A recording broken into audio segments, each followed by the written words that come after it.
in the tourism hub, or if there is a certain industry, what kind of industry. Like I always feel that Chandigarh is a very interesting city where everything should be allowed outside. They have actually put everything inside the buildings. They don't allow anything outside. So the way the city is planned, it has to have a very different life of its own. But the governance system has not allowed it. And every IS or person who comes in, he I effectively destroys think it further. I think we are live, so we can maybe commence the session. So, Manoj, can you hear me? Yes, Manoj, can you absolutely. hear me? Absolutely loud and Okay. clear. Yes. Well, good Okay. afternoon, friends. Welcome to our next series in the series Knowledge Web series on corporate governance and boards beyond COVID-19. This is a part of our ongoing series of knowledge-based discussions on legal, regulatory, policy, and strategy issues confronting businesses.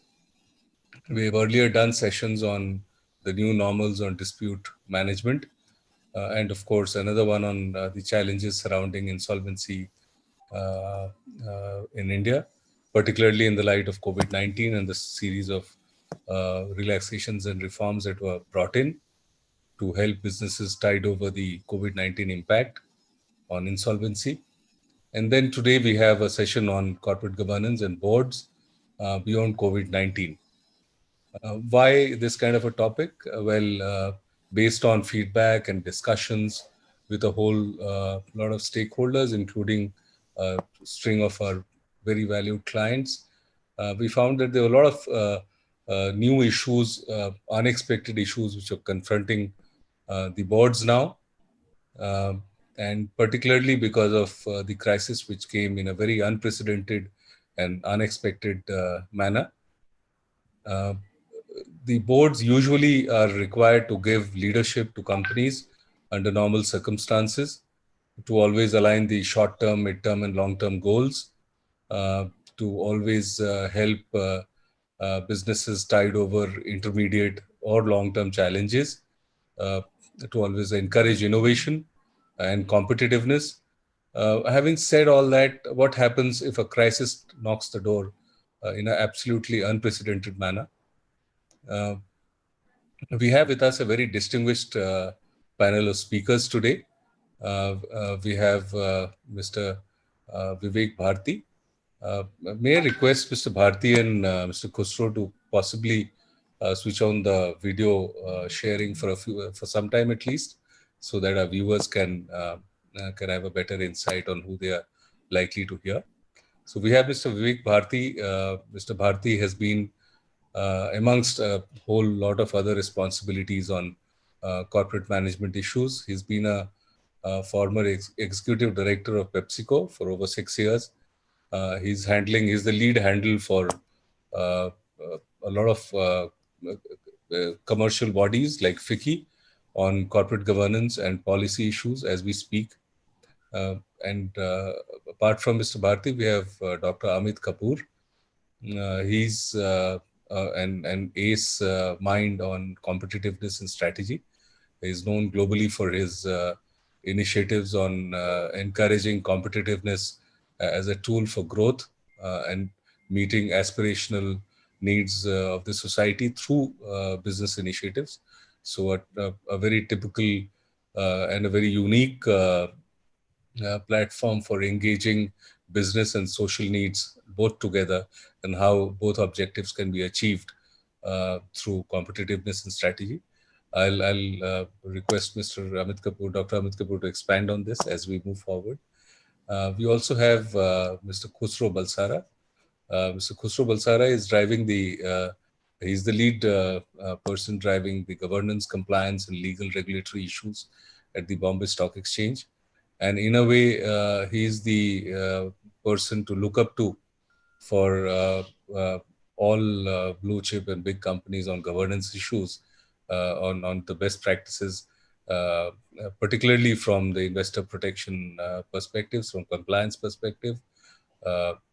We also have with us Mr. Manish Lamba. Manish is the Senior Vice President of DLF Reality. Apart from this, he's held very unique positions in his vast career. and shaped up governance practices at the top of the line companies. We would not like to take too many names here, but these are companies which are driving the future of India as we speak today. We have with us Mr. Rajiv Choubey.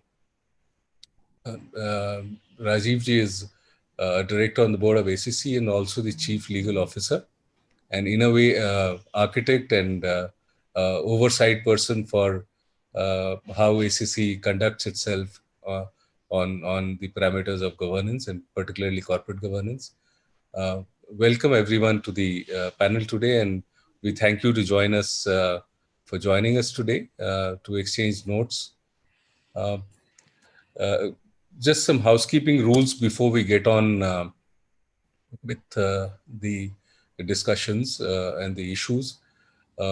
All our participants who are participating on this conference through the YouTube platform have a live chat available. You are encouraged, as it has happened in the past as well, to feel free to give your comments, your inputs, your questions as we proceed in the discussion. Our admin will be relaying all your inputs and questions to the distinguished speakers on the panel on a real-time basis. We'll endeavor to answer your questions and to take your inputs in the stride as we go along, or at least at the end of the session. And so let me start the discussion today. Starting with you, Mr. Bharati, let me try and understand how is a crisis different from one crisis different from the other. My sense tells me that boards are always supposed to be ready for crisis. We have a COVID-19 which has its own unique trappings, but is this something not? Is this crisis not of a flavor that the boards ought to have already expected? What is the novelty, and why are we finding this very unique? Over to you, Mr. Bharati.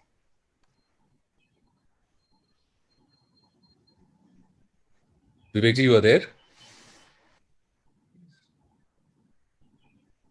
In the meanwhile, can I turn over to Dr. Amit Kapoor with the same issue? I mean, how is one crisis different from the other? As corporate practice and as what the board is expected to do, are we not already supposed to anticipate a crisis of any flavor? So this is a great question, Manoj. But then if you really look at it, what the world is facing today is absolutely unprecedented. If you were talking to me in 1918, that was the last time when a crisis of this sort had actually happened. And when it happened during the times of the Spanish flu, 1918 to 1920, it was followed by one of the most startling phases in the history of the world. That is when the whole, what I call, structure of the global system got created. We had the two world wars, we had the rise of an antichrist like say Hitler, and so on and so forth. But then I think it did sow the seeds for creating a very interesting capitalistic system that exists in the world today. But what this crisis has actually done is, which is so unique, earlier what had actually happened is that crisis was something very interesting wherein, say, income levels would actually just fall flat for everybody. And it would bring down the efficacy, what do you call, bring down the income levels for everybody across the board and so on and so forth, and the disparities would actually reduce. But this is a crisis of a very different flavor. Which is very unique in terms of it is going to create disparities, which are going to be far bigger than what the world has actually seen in the past. Quite interestingly, if you really look at, say, the disparity that actually exists, like what we are seeing already in the last 4-5 months is that people who were poor have actually started moving down quite significantly. India effectively has close to about 400 million people who are below the poverty line. Those are the numbers from ILO, not mine. But if you really look at it across the world, it is expected that more than 1 billion people would actually go below the poverty line because of this crisis. But then, of course, there are going to be large firms which are going to go at the top and perform better. So that is one of the things. But what I think is this crisis is an amazing opportunity to set things right. And there are a lot of corporations which have actually done some stunning work at this point in time. In fact, how I see this whole thing has to be really set right is very, very interesting, because what we are saying is that capitalism is changing, and we will have to really create new rules of capitalism as we go forward. And what are those new rules of the capitalism that we need to look at? Those new rules would be that, okay, now we need to find ways to reducing disparity. We need to actually find that We are not creating a divide. We actually take care of racial issues as we are actually seeing in the US. We do not discriminate amongst people. So across the board, corporations will have huge opportunities for engaging. And this also means that corporations have been doing it in the past, but I think this is a point in time when corporations will really have to transform themselves to saying that we are purpose-led set of enterprises. We are actually solving problems of the world. And when you're really saying that, profit is not the only motive, it is actually about social issues as well.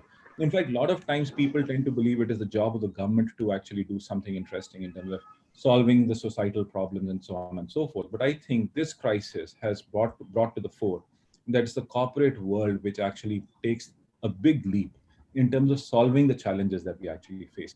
Across the board, organization, if you really talk about healthcare, organizations have come at the fore, but there are other organizations across the board who have tried to tide over this crisis, help solve the problems or the challenges that we are actually having. So one thing has become very clear through this crisis, that yes, we have disparity, there might be some exploitation, but it is that the corporate world will be solving the challenges and problems of the world. So social objectives and economic objectives will become more entrenched very, very closely as we actually go along into the future. So those are the set of things that we see. So crisis is interesting, very challenging times, but it is also giving us an opportunity to really redefine what was defined for us in 1920s. And I see this change happening very quickly in the coming years. And organization after organization is now saying that we need to solve these problems. Of course, everybody is not following it. Everybody does not follow the norms of equity and all those kind of things. I'm not going to be naming organizations here, but there are going to be organizations which are doing a very stupendous job of managing equity. So some of my initial remarks here, and I hope I made some sense, Manoj. Oh, absolutely. In fact, you led me into the next set of the discussion, where I wanted to, really pick on the role of the boards in evaluating the crisis as an opportunity, and rightly so, as you flagged that the crisis is because it has brought in a set of downside from the societal perspective, from the disruption in supply chains, disruption in the capability of organizations and businesses to carry on and sustain, and the consequential impact on the people across the board. And the turnaround, therefore, is also likely to be led by the corporates who align themselves to address these challenges, and therefore addresses social challenges along with the economic goals. Rightly so. And may I come back to Manish on how do you see this crisis? Is it really unprecedented? Is it something so unprecedented that it actually could not have been imagined or expected? And what do you see this as a opportunity crisis matrix? I quite agree with Amit. This, if you look at this crisis, the crisis of the same magnitude, or maybe a lesser magnitude, which we did see in 1918, almost when the World War I was coming to an end. It was the Spanish flu. Epidemics are not new to the human society. Epidemics are as old as the human society itself. And if you were to trace the history of epidemics, you can find it to the last 5,000 years. And there have been plagues. There have been many other kinds of epidemics which have taken place. But even if you look at in 500 BC also, you find recorded history of these epidemics. But what distinguishes this epidemic from the previous ones is that the world was never so connected. So something which starts in Wuhan in a wet market, you suddenly find it in America, you find it in Italy, you find it in India. The kind of connections which are there today by air, you could go from one place to another so fast. So the manner in which it has spread and the manner in which it has actually said that the world, while it was becoming individualistic, so that is one distinguishing factor. In 1918, half the world was not even independent. Slavery or colonialism was there. So the kind of impact and effect which it had during that period was very different. I hope we don't repeat that history in the second wave, which happened during the Spanish flu. India lost. That was the only decade in which the Indian population actually, from one census to another census, came down. So India was 10. Yeah, Yes, about 10%. about say 5 to 7% of the I can entire see Indian everybody, but my name is not coming there. the Yeah, entire that's Indian fine. We can just to pause. We can see one Mr. Anand Kumar here, but I believe you're logging in from a different laptop because you're traveling. Okay. So that's absolutely no issues. Uh, just a little bit of light in the room would have helped. And Just give me a minute. please go ahead, Manish bhai. Yeah.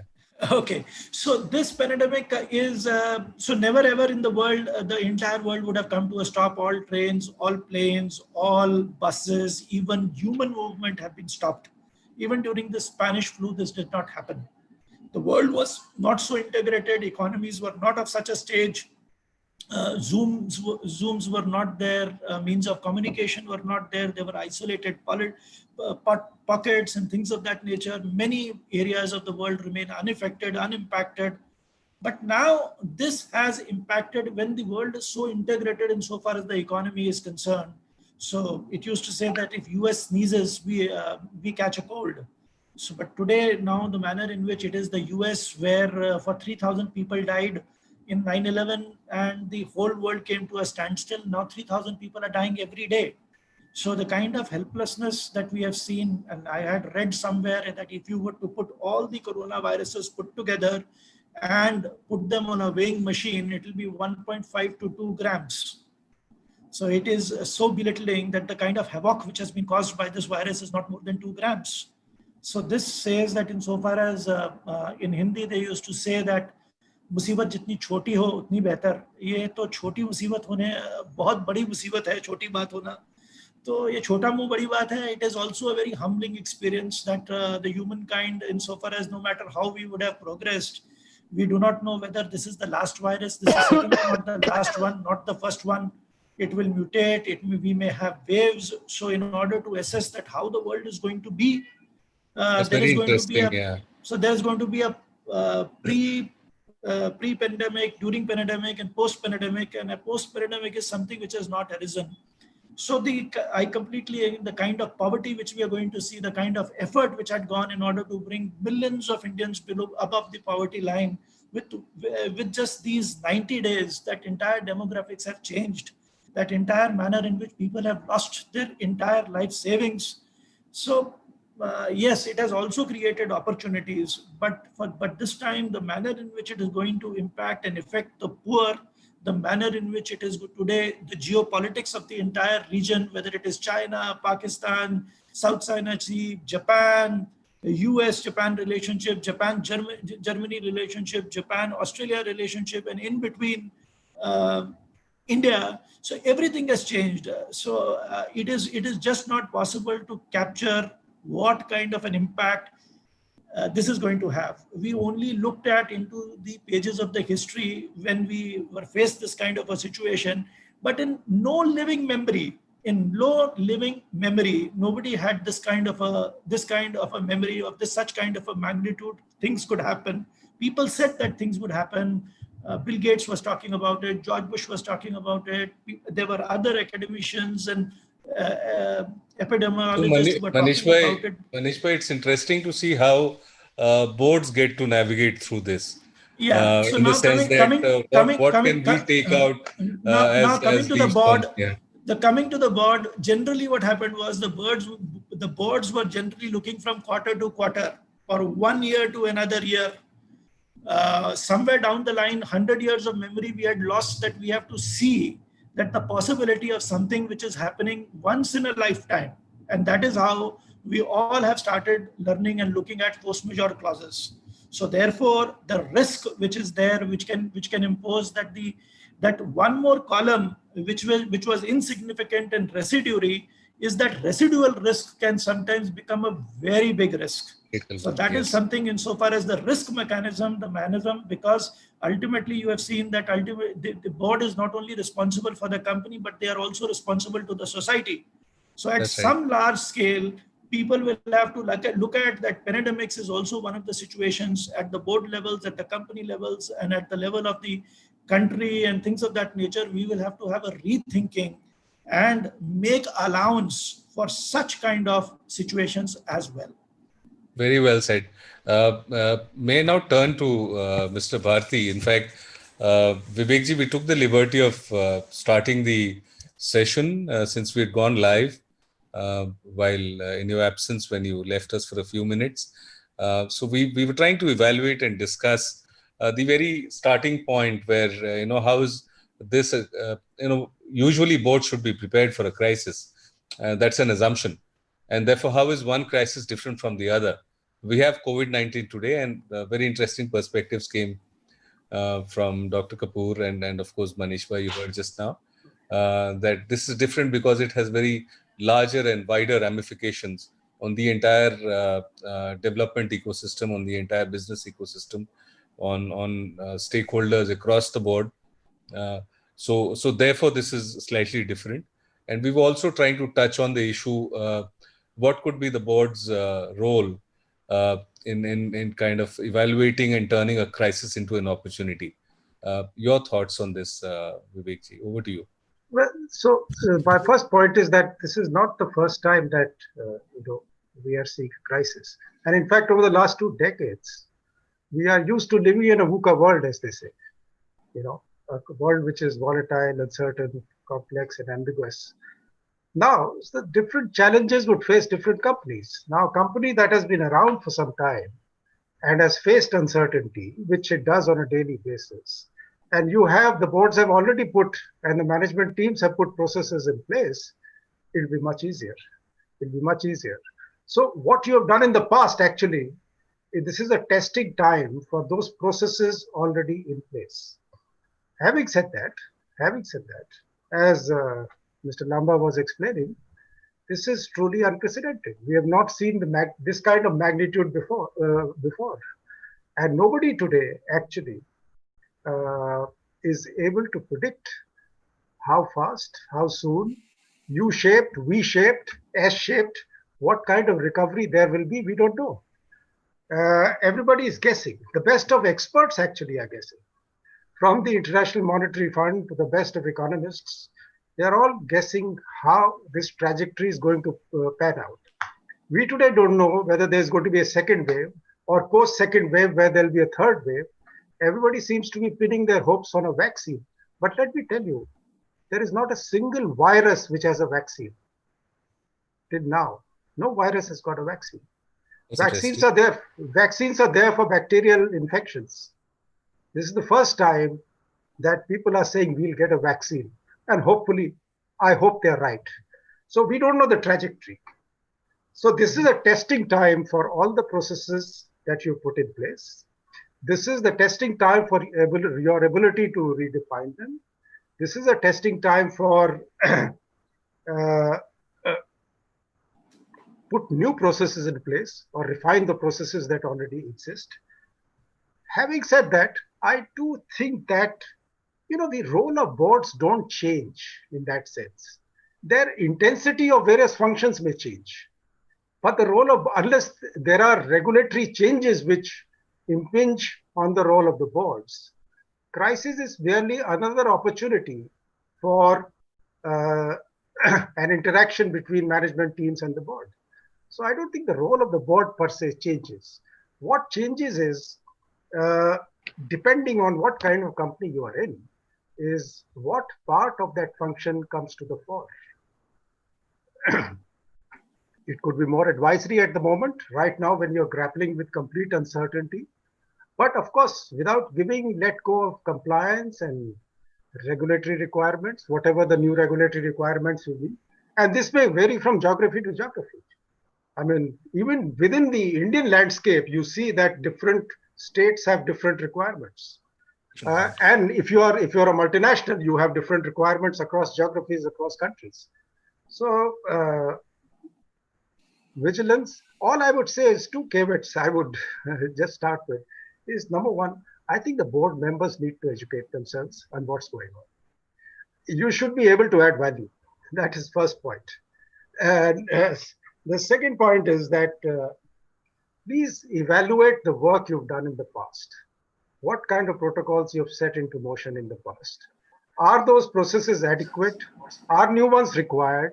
Etc. etc. I think these are 2 first caveats that I would like to just, and we can take the discussion forward as we go along on these points. And third, of course, most critical is within your formats, within your processes, please enhance information flows.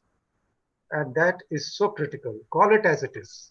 Call it as it is, evaluate everything, and information flows, the transparency of that information, the speed of that communication, the ability to digest what is happening within your company.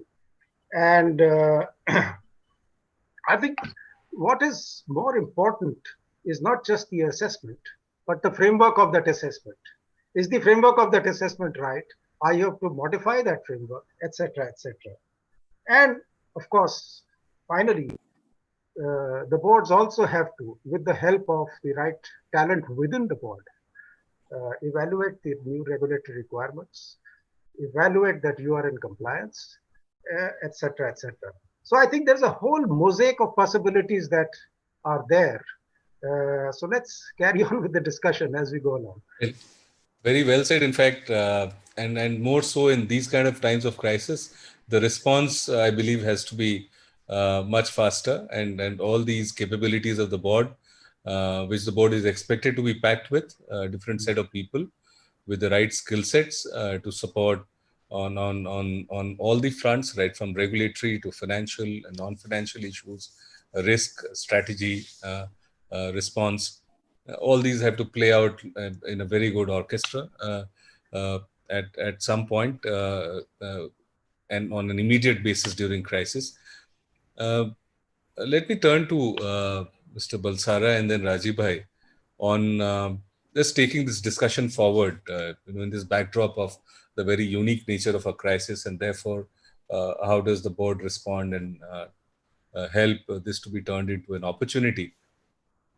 In addition, and taking it forward, what are the different stages that the board could handhold and support the management and the company in terms of counseling, leadership, and particularly in view of the challenges that you, from your experience, are faced with, which are very unique to the Indian ecosystem and the Indian, particularly governance ecosystem in India.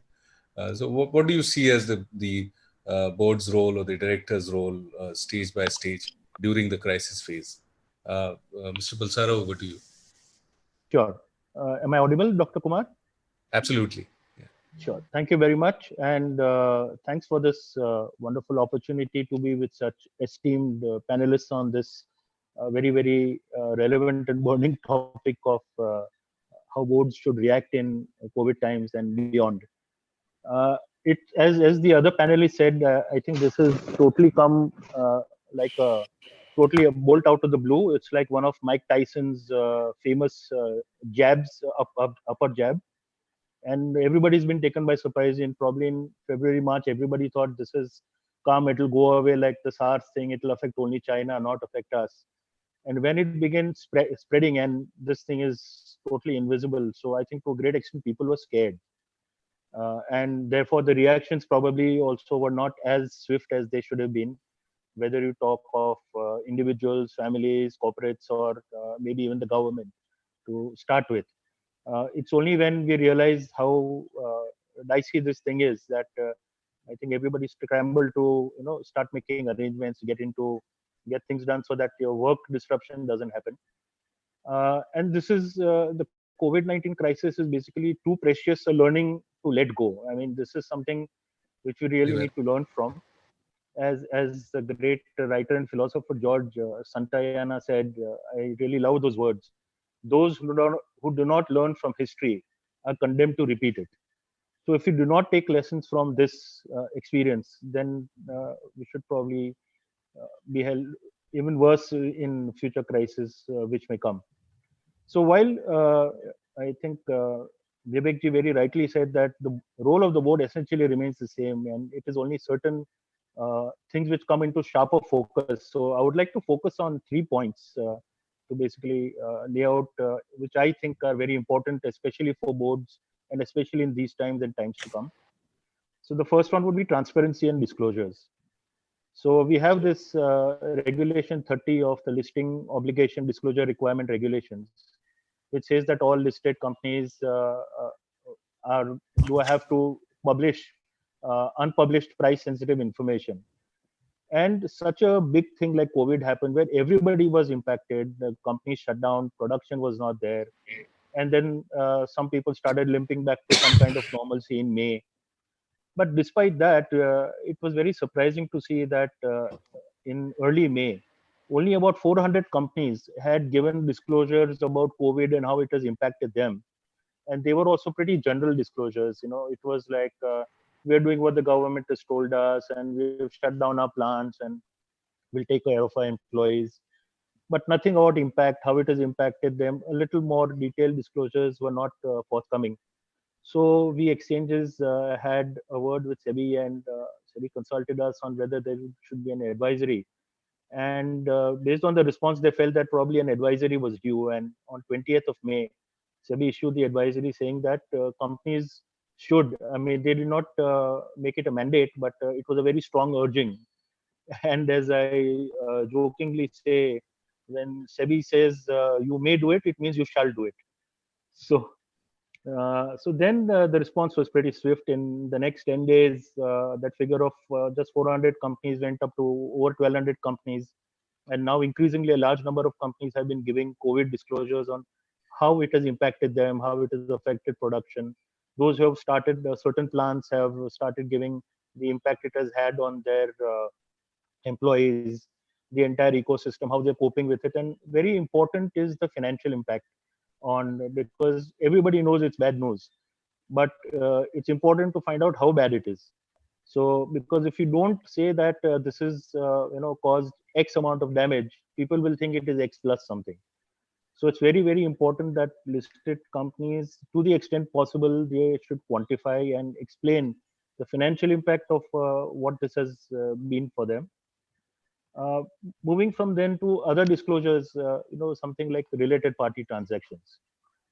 Again, it shouldn't happen that because of COVID everything is shut down, so we do not have any major responsibility. We just keep on giving the normal routine disclosures like shareholding pattern and financial statements. No, that's not there, because recently I think SEBI has taken out a discussion paper. There was a committee made up by SEBI where I was fortunate to be a part and a contributor from BSE, which looked into related party transactions. And when we saw the disclosures being made by listed companies, and some of them really large ones, we were absolutely shocked at the abysmal level of disclosures being made by them.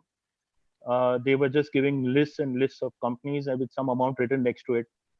How is an investor supposed to read it, understand it?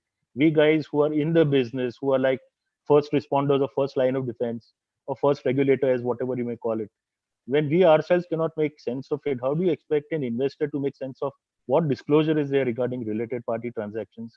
And to be fair, there have been pretty good detailed disclosures, but they're also, for the large part, been fairly ambiguous, and a lot of things are clouded in English, and details are not available to investors. And we've seen a lot of abuses from promoters trying to buy over, say, real estate from the company at an extremely throwaway price, or a lot of other abuses we've seen. So I think this is where you should not take your foot off the pedal in terms of, or take your eye off the ball, you can say, in terms of what is the responsibility of the company and the boards. And the boards really need to be focused on what's happening during this time, because there are quite a few technological challenges also with getting board meetings done, with arranging everybody's time, arranging that everybody is logged in properly. The board members are all logged in. They are aware of what's going on. Sufficient information is communicated to them well in advance so they can take decisions and participate in the virtual board meetings. Because in physical board meetings, you can always, give them heaps of paper which they can go through. But in virtual meetings, they need to be encouraged to go through all the material that is in front of them. The second one, after transparency, I would like to talk about risk evaluation and management. I think I simply cannot stress enough on the importance of the risk management committee. Before SEBI made it mandatory, there were many companies which were not holding the risk management committee meeting at all in the year. And then SEBI mandated that you need to hold at least one meeting in the year. So risks obviously are macro and micro. at the macro level, you have the economic environment, government policies, regulations, how they affect you, etc. But it's very important that boards keep on asking questions of the management. What are the risks the business is facing? Some years back, I was handling the revocation of a company which had been suspended for 2-3 years, and I asked them. They were in the transmission business, transmission towers and stuff. So I asked them, you had such a thriving business. What happened? Why did you get suspended? I mean, why is the company not doing well while the industry is doing well? And their answer was, a little surprising for me. And they said that our management, basically, it was a promoter-driven company. Our management has decided to go into export and to expand overseas in manufacture of transmission towers, and that's where we spent a lot of resources. We didn't get the kind of business we expected from there, and that's why we are in financial doldrums. So one single decision taken by the management and the promoter had resulted in almost financial ruin for the company. So this is where independent directors really need to step up and ask at the board meetings, ask probing questions.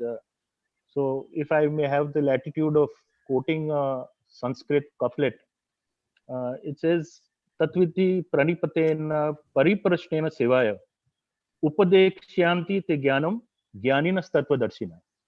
So loosely translated, it means you do not need to attack the promoter, and you do not need to attack your guru. Basically, that's what the saying says, by asking questions to show your own intelligence. What you need to do is you need to ask gentle probing questions to understand and imbibe knowledge and become a jnani yourself. So if you are, a lot of directors, sometimes fear of speaking out is there in meetings. They do not ask enough questions. They feel I may look a little foolish asking this question when I'm a director on this company, etc., etc. But that's not the case. You need to really ask gentle probing questions about what the business is, what direction it is taking, and especially in COVID times, what are we doing to protect our business? What are we doing to protect ourselves from, say, takeovers? Conversely, are there any good, interesting opportunities for us where we can acquire some company and expand exponentially by doing that? So that is where a little more involvement of the directors is very necessary. So that's on the strategy level. But I think one of the very, very important points which most companies I have seen at least miss out on discussion, or at least it's not apparent anywhere in the public domain, is the views on cybersecurity. So BAC itself is basically a transaction-based company, a database company, and when I heard the kind of steps that our cybersecurity team is taking, it seems we receive close to 3.5 to 5,000 attacks every single day, and that's taken care of by our systems, by the checks that we put in place. So it's like, where there is smoke, there is fire. So where there is data, there are bound to be hackers. How many people are protecting themselves from this kind of attacks, especially with the altercation with China stepping up to a different level? There are a lot of attacks being made, whether people are ensuring that the data is protected, especially pharma companies and companies which have very important data of people, etc. So that's very important. The third and the last point is on succession plans. Again, as we all saw, even a country like England, they declared that the foreign secretary, UK foreign secretary Dominic Raab, would take over as the designated survivor in case anything happened to Boris.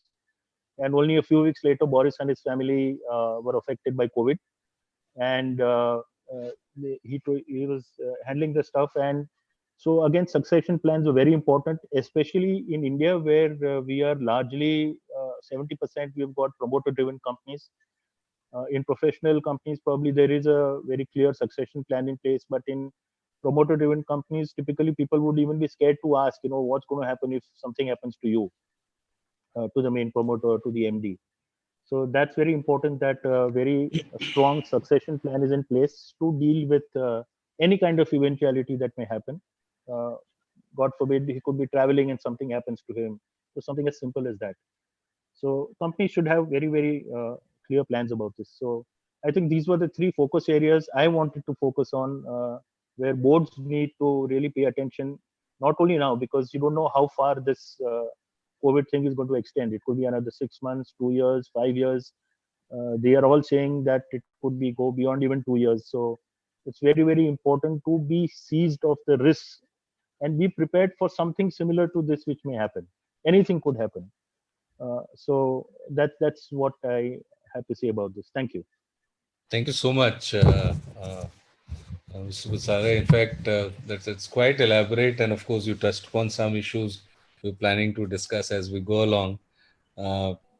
It was interesting to hear you on the cyber security and the data protection challenges from a regulator perspective, from the stock exchange and the SEBI, because this is something very unique, and it's not something now typical only to a certain genre of companies like software companies or the usual perception that we have. It has to be each. I think anybody who is there doing business as a custodian of public money has to have a strategy on data protection. I think that's the norm. Absolutely. And in fact, the next knowledge session we are having on the 25th of this month is on data acceleration, privacy and data protection, essentially trying to underscore the point that COVID has pushed a lot of us who were in the process of becoming, coming on the right side of data protection. A lot of us who still did not have a strategy, and of course a whole array of consumers. Everybody has been pushed into the digital space without giving a choice of preparedness. So what happens now? If I may just add one thing, that especially since most of the employees are working from home, this challenge really gets exacerbated, whether you are allowing people tunnel into your data servers and stuff like that. So it's very important, especially now.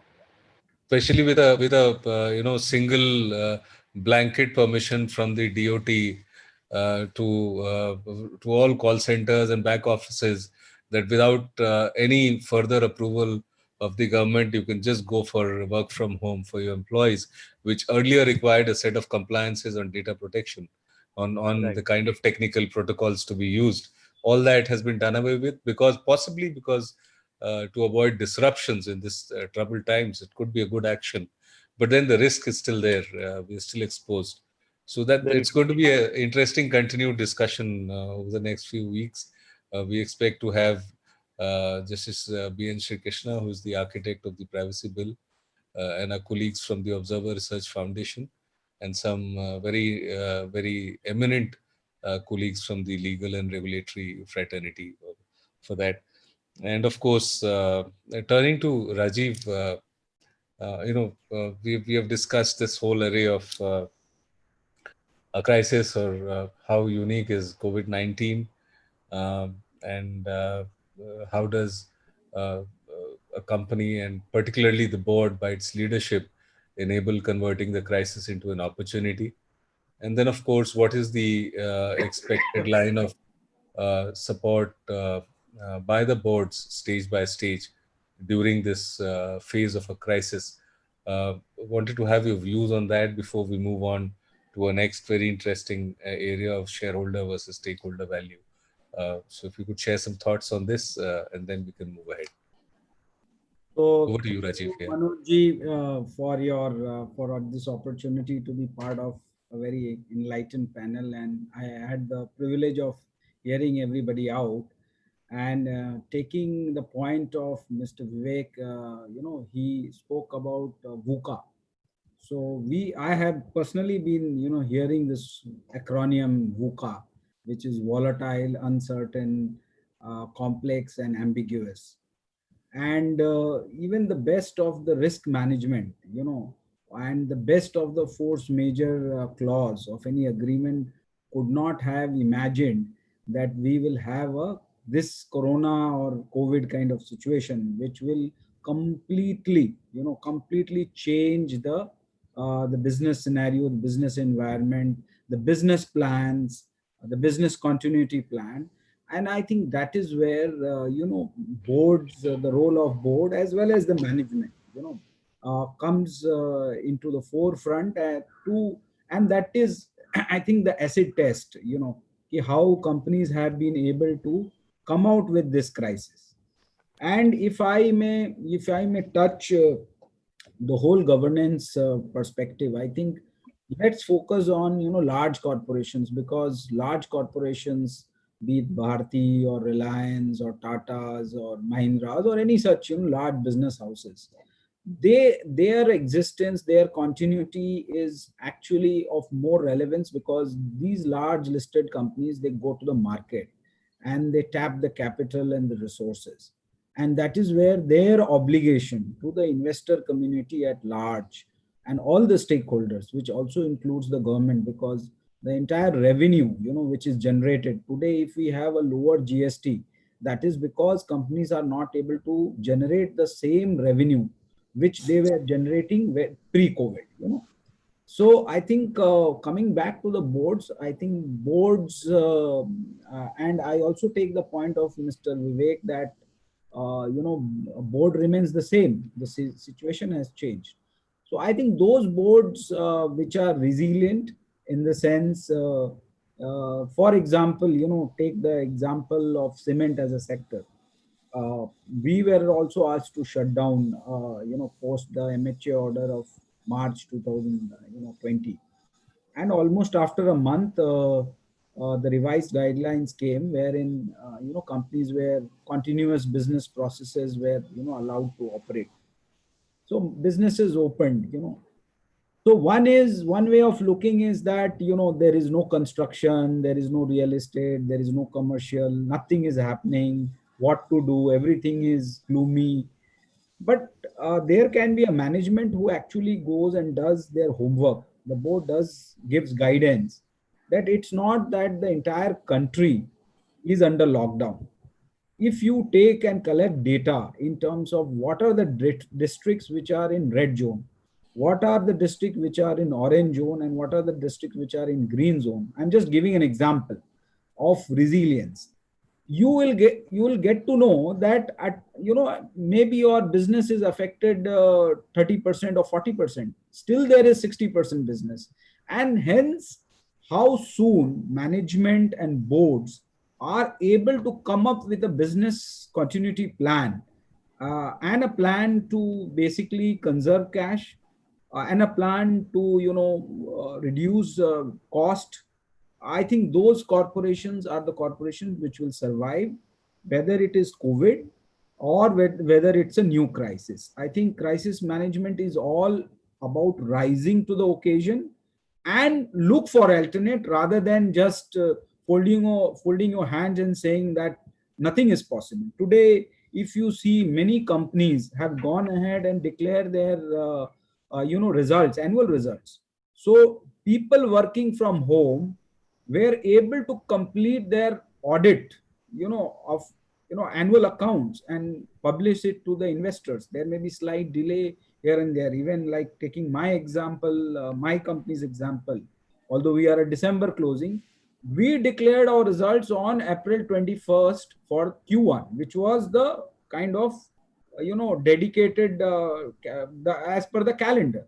So I think all corporations and boards and management have to actually rise to the occasion and find solutions. There are many businesses which have been able to diversify. If you take the example of Zomato or any such delivery, if they are not able to deliver foods, if they are trying to deliver grocery or anything.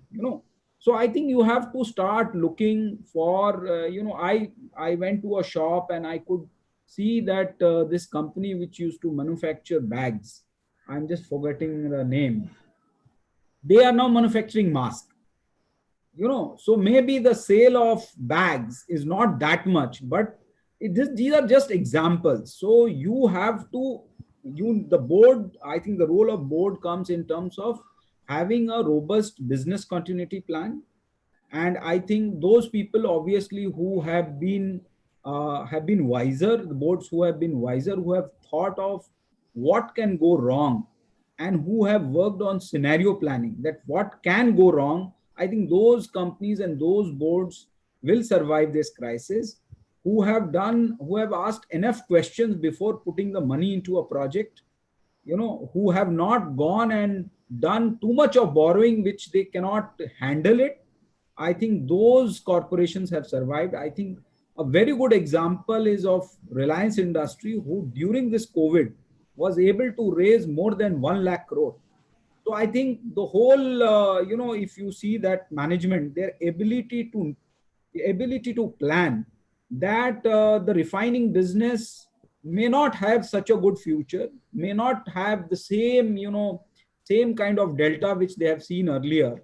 And they were able to enter into this entire telecom business 2 to 3 years down the line. And they had a kind of plan for 1 year, 2 year, 3 years, 5 years, think of. So I think this is one, business case that even during COVID, when companies are struggling, here is a company, here is a board, here is a management who is able to raise more than 1 lakh crore, and the company is not stopping. They are getting more and more investment.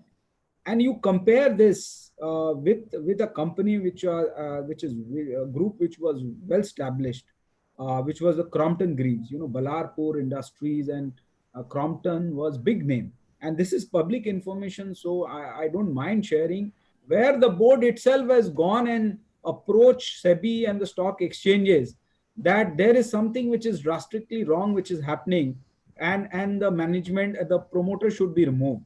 So these are, two examples. And people, one more point I would like to stress is that people speak about, promoter group and MNCs or professionally managed. I think there are many good examples of promoter group companies who have managed their business very well. One name which comes to my mind is Mahindra's. You see the way they have diversified from automobile to defense to tractors to motorcycles to acquiring companies outside India, going abroad. So these are, some of the, successful business, whether it is promoter driven or non-promoter driven. I think as long as the intent of the management, of the board, of the key management is right, I think they will be able to weather this storm. As far as COVID is concerned, or there is a new kind of crisis. In this period, I think one of the role which is important for the board is to keep the employees motivated, because this is a period where there is a lot of anxiety in the minds of the many employees. They are working from home, and they are maybe overworking, because a lot of things which you typically get in terms of support in the office, you may not get at home. Plus you have to manage your whole family. So I think motivation of the employees, permitting them to work from home, giving an assurance that health is of the prime importance, and you don't have to worry whether it's a cost reduction program or it is a new diversification plan. It should come from the employees rather than getting superimposed, because a motivated employee can give a totally different results. So with these words, I think I'll hand over the to the other speakers and we can join in. Very well said. In fact, employee sentiments are one of the core, are at the heart of handling any crisis, because it's the HR power which has to see through. The sentiments have to see through the entire organization. Rightly said. May now turn to Mr. Bharati once again. This whole dilemma and the balance between shareholder value and stakeholder value.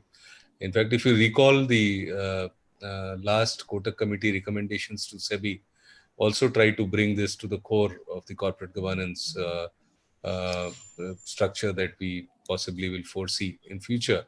Boards being expected to officiate and act on as a trustee to stakeholders, rather than just addressing the case for shareholders' value. Along with this, I would also like you to share some thoughts on a slightly different but maybe related issue of core values and ethics in times of crisis. Do we need ethics more, or do we need ethics less during crisis? And how should the board give a direction and lead by example? Yeah. So let me take the second question first. I think that's a no-brainer as far as I'm concerned. Your core values spring from your ethics. There's no segregation. I mean, you can't have one set of core values, another set of ethics. They're interrelated. Now, let me raise the other day, the Indian Council of Medical Research, they announced that Bharat Biotech, right? Bharat That's right. Biotech will come out with a vaccine by August 15th, if you recall that announcement. Now, That's right. suppose Dr. Kumar and all our panelists, let's say we are on the boards of Bharat Biotech. Now, this issue of ethics, stakeholders, shareholders, everything comes into play. If all the toxicity studies are not completed, right? All the protocols are not followed. Bharat Biotech launches a vaccine in the market or wants to launch a vaccine in the market. There is pressure from the government of India. There's pressure from ICMR. Would you and I on the board allow that vaccine to come out? I think that answers the question for whether ethics, core values, shareholders, stakeholders. So as a board, I would say that unless, regardless of whatever deadlines the government may set, unless all the protocols are followed, unless all the toxicity studies are complete, we should not allow that vaccine to come out. It may be next year's August 15th. So I think there are no compromises on certain issues, and there should not be, because the moment you go down that road, there is no stopping it. You can make compromises, then you will make compromises at every corner. And I think we can theorize about stakeholder versus shareholder, but I would simplify it and say, let us be, in any crisis, let us minimize, mitigate, manage the impact on all stakeholders, all shareholders. I think that is the role of the board, to strike the right balance and to address and mitigate the crisis, help the management. And I think Rajiv raised these questions about managing the business, sustaining cash flows, managing your capital flows. Do you need to restructure that? Managing your costs. All these are very important elements, and all these elements we need to, as the board, as a board member, you need to ask those questions and keep the ship very steady and tight, and not allow the wrong kind of deviations. So, to my mind, the answers we can, theorize, complicate it, but amidst all this complexity, we need to keep it simple and just ask the right questions and never compromise on ethics and values, because they're all the same. Very well said. In fact, and that's where I believe the independent director's role becomes a little critical to ensure that deviations don't happen and the right amount of probity is maintained, as Mr. Bulsara was mentioning. Over to you, Dr. Kapoor. The entire shareholder stakeholder matrix, and you mentioned about capitalism and the changing outlook and the convergence of economic goals and social goals, and that's the only recipe to growth of enterprises and business, or the most preferred route. And of course, the entire thing about core values and ethics. Everything seems to be jumbled up, one over the other. Over to you. You are muted. Yeah, absolutely. There are what you call some interesting questions, and I have a little point of what I call a difference with Vivek. In fact, what he says, I think what he says is very, very interesting. That ethics is something which is very obvious, but I don't think that within the corporate world it comes very naturally or obviously. That is where the problem actually starts. So what I'm saying is I absolutely agree with him, but it is not coming naturally to the enterprise. And let me give you an example during this COVID crisis. And I'm not. Oh, I don't disagree with that. Amit, yeah, I don't disagree with that. We are on the same page on that. I'm saying absolutely. Being ethical does not mean, being ethical does not mean that everybody would be ethical. That's not what I'm saying. Absolutely. I just wanted to pick up from there. So, say two enterprises, two very interesting situations. In fact, say there is a firm which has actually built itself and built its credentials and profitability by creating franchisee stores wherein small enterprises have actually invested.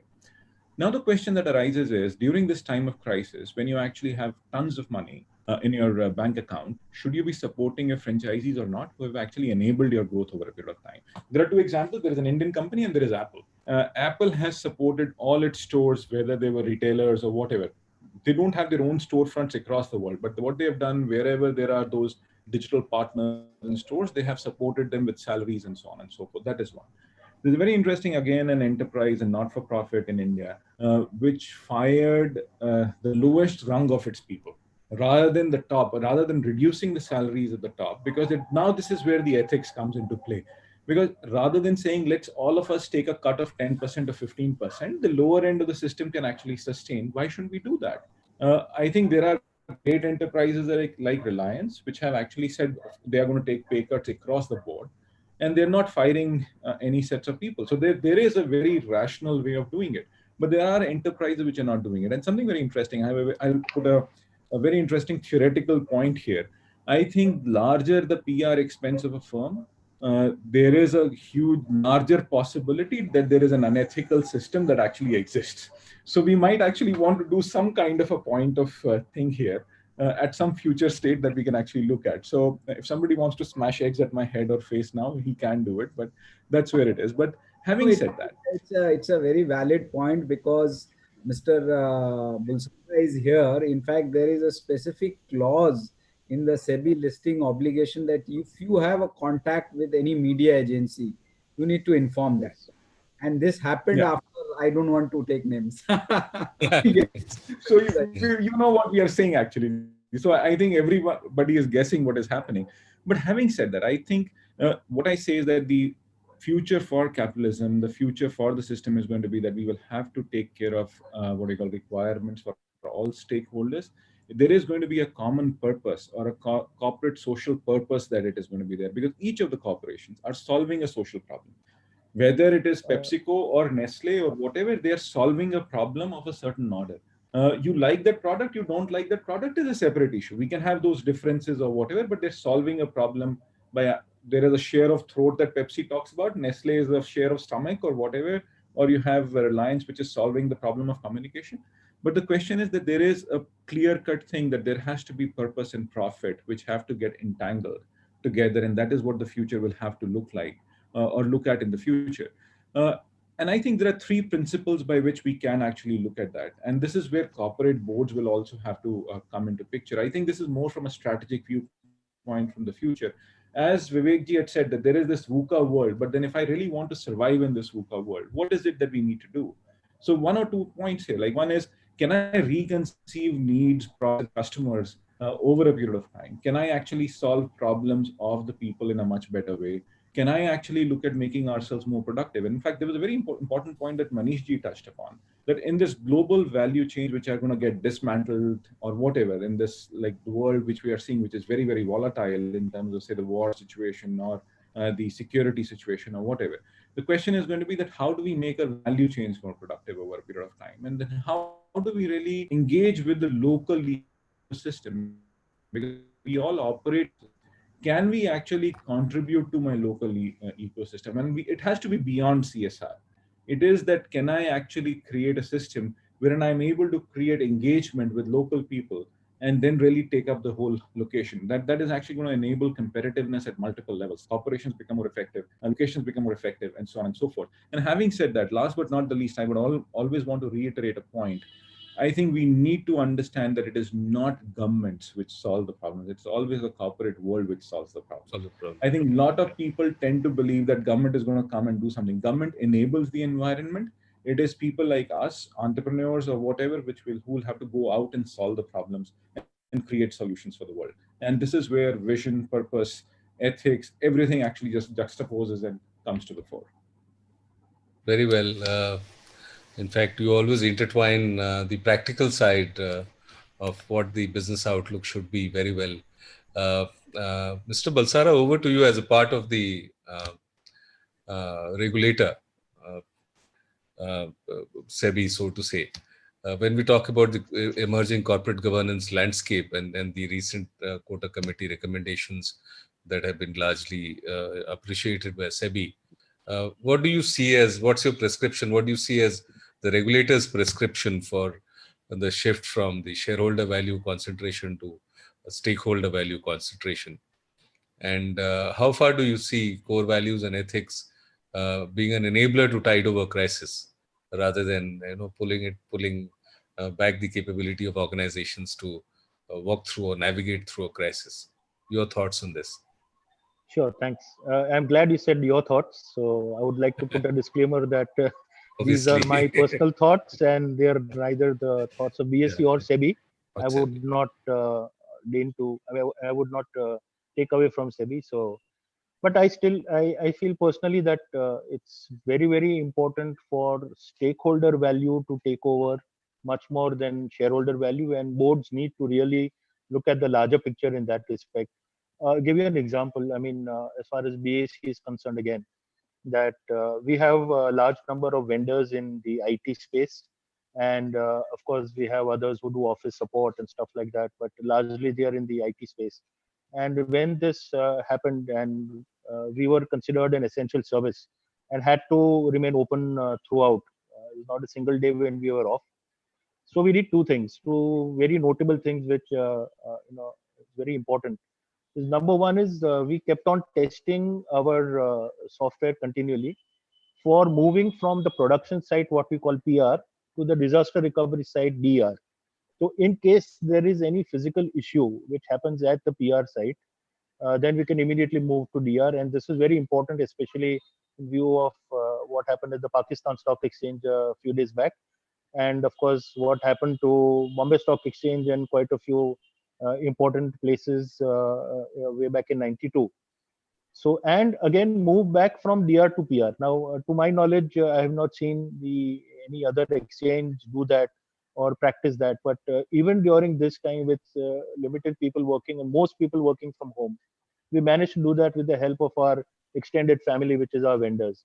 And how did we take care of them? Like, that's where stakeholder valuation also comes in. They are not holding shares, but we ensured that these guys do not have to go back and travel all the way to the suburbs when they come for work, because there was a skeletal team of about 40-50 people who were coming in and ensuring that the trading systems run every day, settlements, everything, the whole caboodle. And so we set them up in hotels around BSE so that they wouldn't really need to travel and be exposed to a higher risk. This was again for themselves and their families. And wherever any vendor has also had any medical issue, we have ensured that our HR guys and admin guys reach out to them, give them medical facility help, talk to them about insurance and help them with that as far as we could.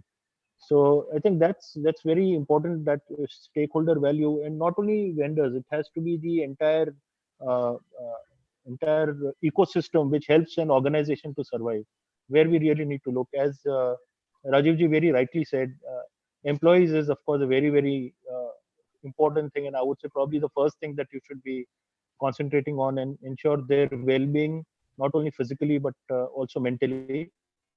So we've had quite a few programs being conducted, and where people talk to the employees, and their families were also free to join in on what you can do if you're feeling frustrated or depressed or stuff like that, and how you can get out of it. So I've heard of certain companies which are actually running certain games and stuff during this period to keep the employees engaged. Of course, everything virtually, and that is also excellent concept. So I think stakeholder evaluation is underestimated, and we should really be looking at overall benefit of the stakeholders rather than concentrate only on the shareholders. Because even as far as say, for example, nominee directors are concerned, there is always some kind of discussion on whether the nominee director should look at the good of the company in which he's a director, or the good of the company in which has sent him to be a nominee director, which has nominated him. So all these things are important, but I think stakeholder value is paramount. Thanks. That's the way forward. Yeah. Thanks for sharing that. In fact, it's an outlook that all boards need to appreciate and start reinventing the thinking process. Manish bhai, over to you. From shareholder value to stakeholder value and core values and ethics in times of crisis. What are your thoughts? Core values and ethics, as they said, that they overlap each other. And I would again use a Sanskrit word which has got no equivalent, is dharma. In each capacity, you must follow your dharma. Now, what is going to be a dharma as a employee, as a director, as a shareholder, as a stakeholder? I must not compromise with that. And facts and circumstances of each situation changes. And therefore, I must not leave what is my dharma in any of the capacities. Looking at my mother, she was a good mother, good wife, good householder, good sister, or something of that nature. So similarly, we will have to play those kind of roles. So the chain is as strong as its weakest link. So we need to take care of everybody and everything. And if we were not to look that, it is we are no longer in that era of laissez-faire or East India Company where you only have to maximize and look at your values.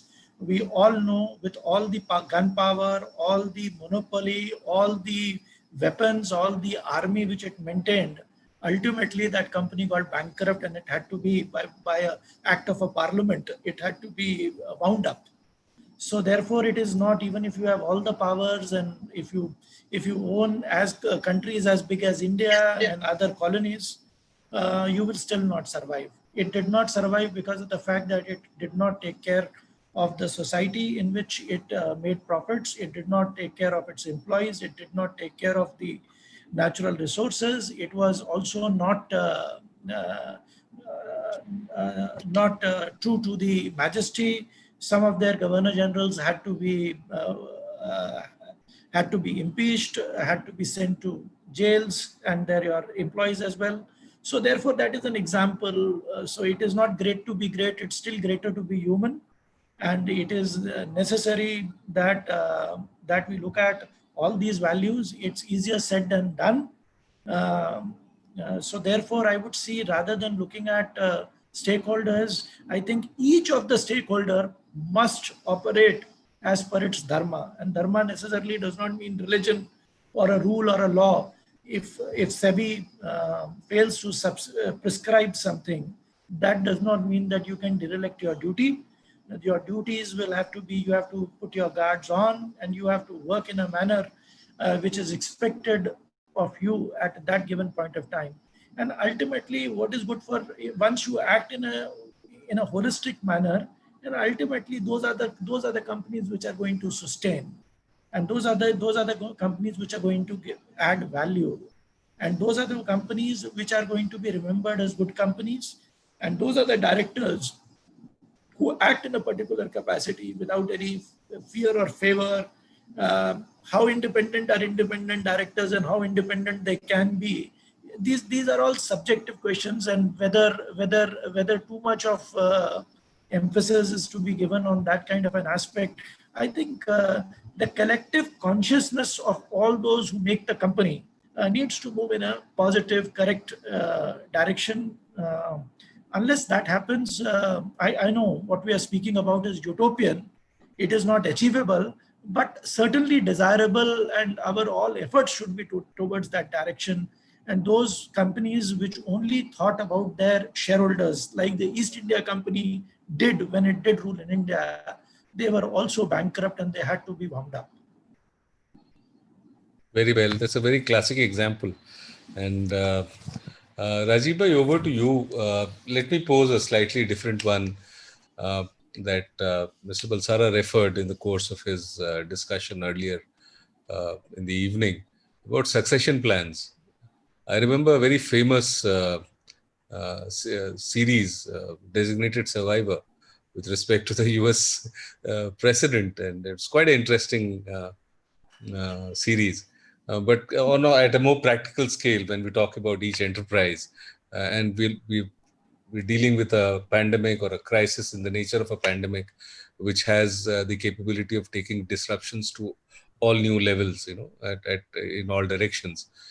How relevant is it for enterprises to have a succession plan? to what extent should the succession plan envisage or conceive the possibilities of a disruption? And along with that, also some thoughts on a slightly different topic on government response. What is a wish list from your experience? You're a part of a company which kind of epitomizes or symbolizes good governance internally. So therefore, that would only be compounding, in my sense, some of the challenges for you, and therefore exposing you to seeking deeper cooperation or support, if I can say so, from the government or regulators wherever applicable.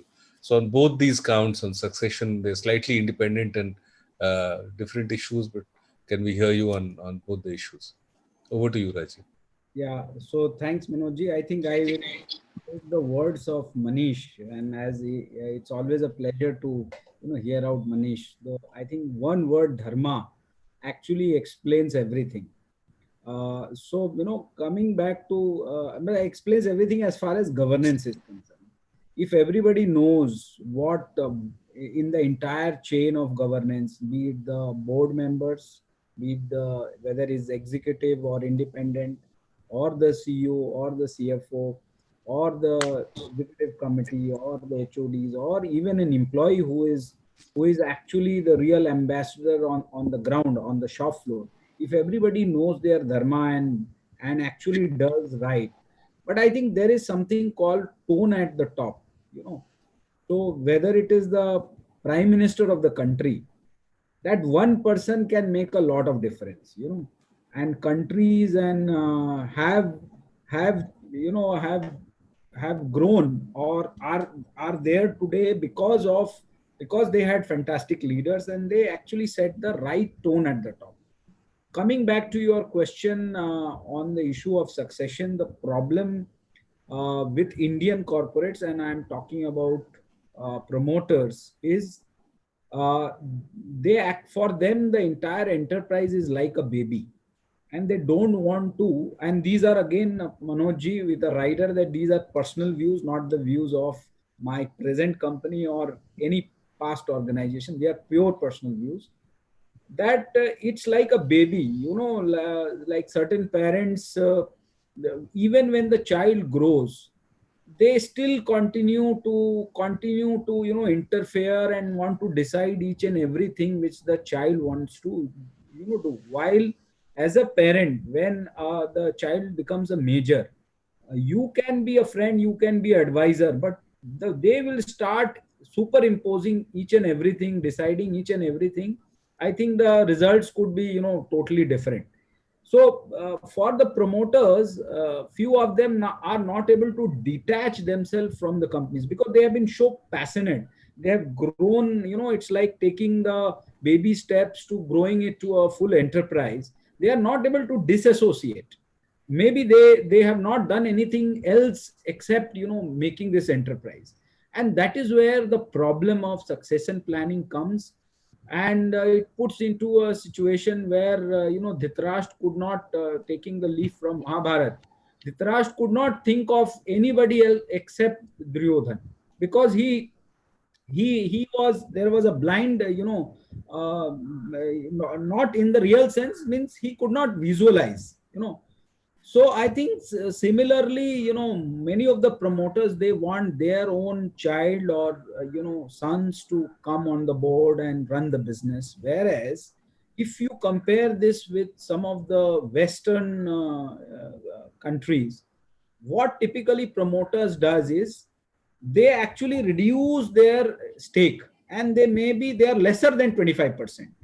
And you see more of institutional investor in terms of pension funds and large mutual funds who come and invest, and they become the investor. They select a professional CEO, and the CEO is given a business plan. He has to perform. If he doesn't perform, he loses his job, and based upon his performance, his remuneration and everything is decided. So it becomes a professional, fully professionally managed company.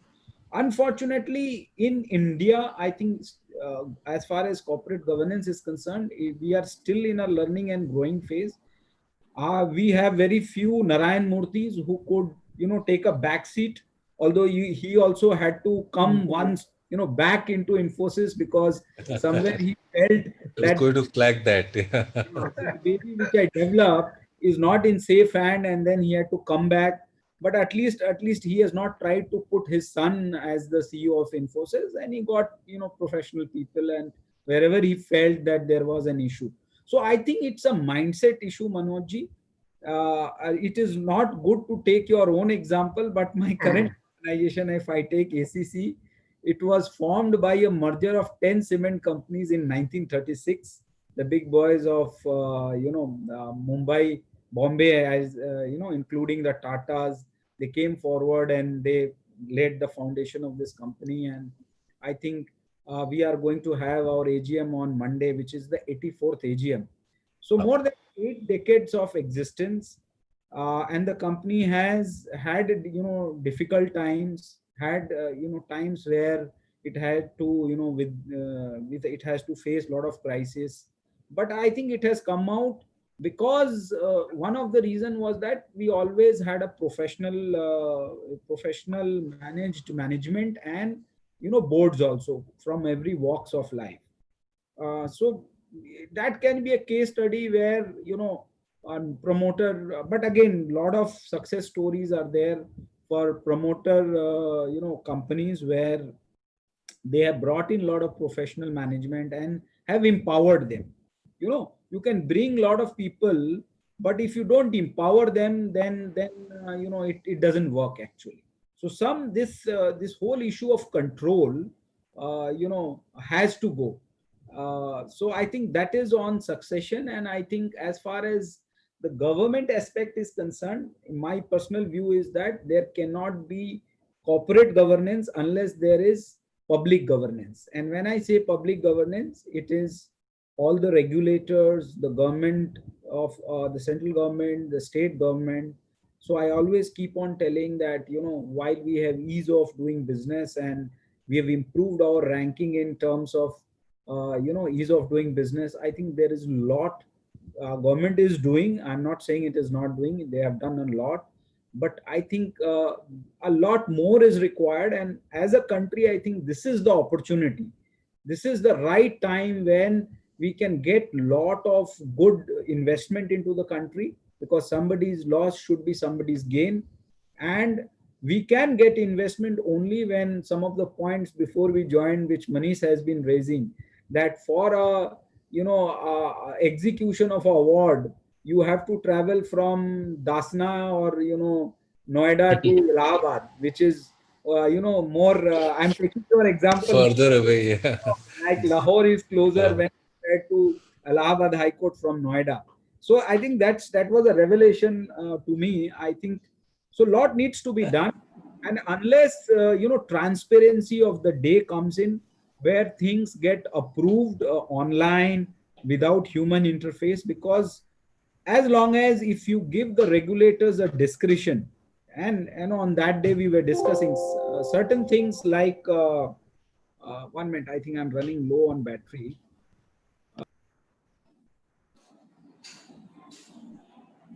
So certain things like consent for, this is just an example, consent for operate, which is given for 1 year. Why it can't be given for 5 years? Because the regulator has all the power to question me if something goes wrong.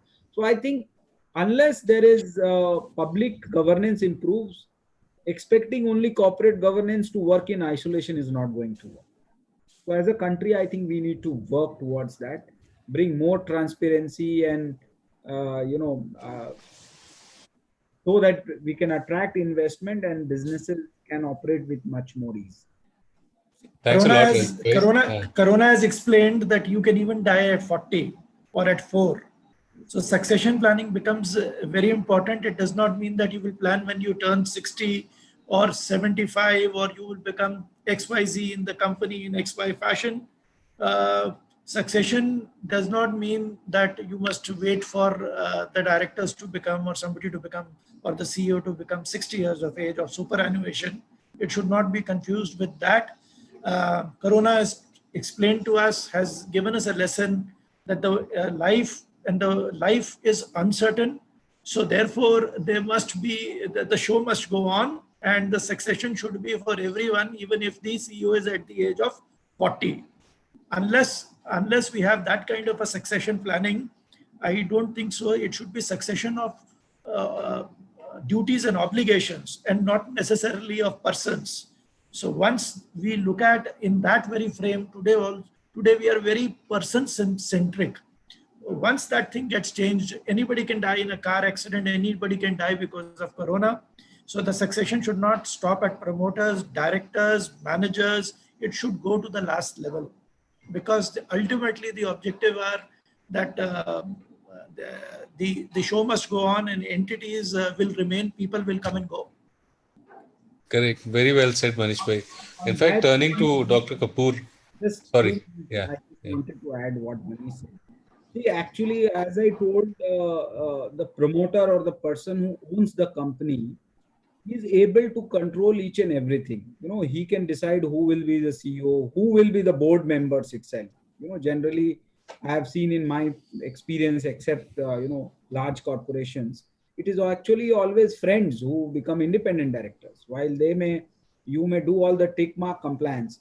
So that's where I think if the promoters, as I gave the example of West, where promoters reduce their, stake over a period of time, and they bring more external investors. Here it's opposite. I have seen companies trying to acquire more and more and reach up till 75, which is allowed for a public listed company. I think Mr. Khushro can vouch that. Well, not very long ago, a couple of days back, one of the top tier energy and mineral resources company announced that it wants to delist, and therefore to acquire 90% of the stake. No names, these are listed companies, so there's no point getting into names. Turning to Dr. Kapoor, so the succession. Dr. Kumar, Yes. Kumar, may I just, yes, please. Rajiv ji referred. Yes, please. Sorry, I have a little divergent view, if I may. I feel there is nothing wrong with the promoter holding the stake. But as you rightly mentioned, he should now let somebody marry his daughter and go ahead. So somebody else should run the management of the company, and you just keep an eye on it. Because a lot of times in India, unfortunately or fortunately, investors repose faith and confidence in a company by the promoter stake. The promoter starts reducing his stake and is a very prominent person, then automatically, people start thinking, "Arey, ye company mein se, I think I'd better exit." Let's take a case of Mr. Narayan Murthy. When he tried to go for reclassification as a non-promoter, the company did not allow him. The shareholders did not allow him to go out, because he may be holding less than 1%, but it is still the presence, or whatever you call it, which helps. So I think irrespective of the stake, it is a question of being professional, allowing professionals to run your company, allowing other good guys to take your company forward. They may take it to such wonderful other directions which you had not even anticipated as a promoter. But again, nothing to do with shareholders. Thanks. Yes, Mr. Bharati. My only point was that I'm not saying that you get out of the company. Bring professional management, bring more institutional investors like provident fund, pension funds, so it should be more broad based, that one person should not control. So you should kind of empower the whole company in such a way that it is standing on its own feet. Make it an institution, like Infosys is a good example. See, telecom is one example. All those promoters who wanted to have the largest 75% shares in their control, those companies don't exist anymore. Those who diluted it and allowed other people to come because of strategy, capital, or things of that nature, even it is happening in Reliance, the share just becomes bigger. So what we have to think is that if at all institutional and other shareholders also come into being, it brings in stability. But yes, the mindset of the investor also needs to change from person to performance. Performance is of the company. Persons can keep on coming and going. Correct. Very well. Mr. Bharati, you were saying something, please. No, so I tend to agree with what Mr. Bulsara was saying, in the sense that it is possible, without reducing your stake, to have professionalize a company. And since I'm not aligned with any company, I can take the name of Dabur. Dabur is a very good example. There are shareholders, promoters, and it's a completely, there is a wall between shareholders and the way the company is run. It's a very good, in fact, this is an issue which is faced by most family-run businesses. And one needs to take a look at how Dabur is managing this. By rotation from within the family, there is one chairman. Otherwise, the company is totally run professionally. They set annual targets, and the CEO, etc., and his team are judged by those targets. Broadly speaking, I think it is possible. Now, this is not necessarily a complex issue when it comes to professionally run companies, say like ITC or PepsiCo or General Electric. There, it is an integral part of your HR processes. Every role is benchmarked. Every role has a successor, etc., etc. And if it does not have, it should have. I mean, at least theoretically, it should have. And it should be an organic part of your HR processes. In family-run businesses, the situation is complex, and it's a very interesting debate. I guess for this, I want to turn to Dr. Kapoor. Now, I think a lot of us here may be aware, at least I've been exposed to for quite some years, the Potter Prize and for competitiveness that he brought to India. And so appraising businesses in India on competitiveness, how much of succession planning or the lack of it has come around as impacting the capabilities, competitive capabilities of Indian businesses? That's one question which I just took in a flow of succession planning. Along with this, I want to have a pointed feedback from you on prescriptions to the board, from the pre-COVID-19 era to the post-COVID-19 that we're walking into. Just 2 or 3 pointers that you think should be there for the board members, for the board to conduct itself. But first, starting with the Potter Prize. So Manoj, very, very big question in terms of how competitiveness of firms can actually get driven through promoters or non-promoters or professional managers or whatever. What I would rather say is that I will not go into the promoter point of view because it can open up Pandora's box, but I can tell you, like, companies which have vision for the future are the set of people who have actually been able to drive what needs to be done. In fact, when Vivek ji says that there have been enterprises like, say, General Electric, it used to be a blue-eyed enterprise, amazing enterprise at one point in time, but it lost its vision. It was just not sure what is going to happen, how things are going to transform, and it has started losing over a period of time. But I think there is always a life cycle that happens, whether professionally run or promoter run. There is always a life cycle for an enterprise. I would, as you were invoking dharma, I would like to invoke a very interesting principle called the God principle of business. The God principle of businesses: generate, operate, and destroy. So you will come, you will operate, and you will get destroyed yourself. It's a life cycle of nature. And there is nothing in the world which is going to live in perpetuity. It has to actually devolve over a period of time, or else you are actually going to be defining yourself over and over again. But having said that, I think professionally run enterprises do perform much better over a period of time because there are differing views or different views that actually come over. In fact, we have seen across the board in India as well, people who have inherited amazing levels of wealth in this country have not been able to maintain it. So there are those very interesting sets of insights that come through. Having said that, coming to the second question that you said, what are those 2 or 3 things that you would like enterprises to do? In fact, I'll just say a few things, like say, the purpose of business is to create economic value in a way that it creates value for society. So that is what boards need to actually look at. When you say businesses acting as businesses are the most powerful force for addressing many of the society's issues, that is what it is. So in fact, boards need to see that there is a responsibility that they owe to the society, and that's what it is. They need to actually manage things for that thing. And having said that, last but not the least is that there is a self-enforcing, reinforcing benefit between society and growth of firms and growth of a nation.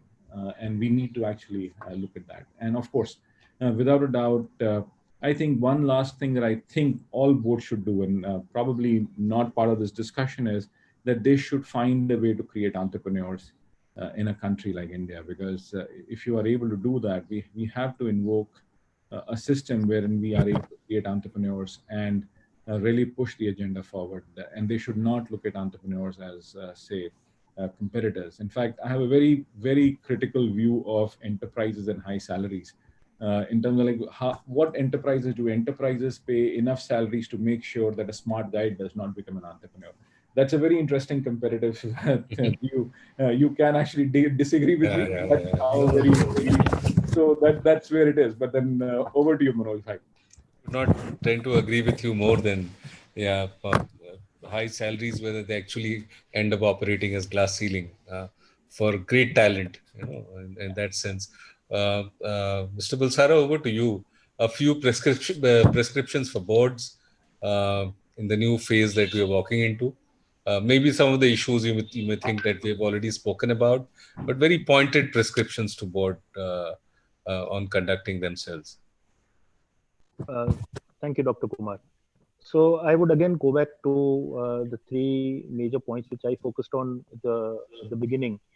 And like you very rightly said, I think as far as this crisis teaches us that number one, succession planning has to be there, even for professionally managed companies, some kind of thing, because certain times there are people who are even professionals who are in power for a very long time, who are not, so to say, promoters of the company, like one very large conglomerate company, but they've been staying in power for a very long time. So that change rotation needs to be there so that fresh thinking comes to the fore. That is very vital. Otherwise, business continues in the same way, and we are all, there's a saying like, if you're very comfortable with everything operating, then something is wrong. It's like that. So that's very important. And of course, I would really like to stress again on the disclosure and transparency kind of aspect, because I think companies still need to be a little more serious about the disclosures that they need to make about what's going on inside their companies. Because I tell these guys many times when I speak at seminars or webinars hosted by ICSI, Institute of Company Secretaries. So I give these companies, I tell them I'm giving you a Brahmastra.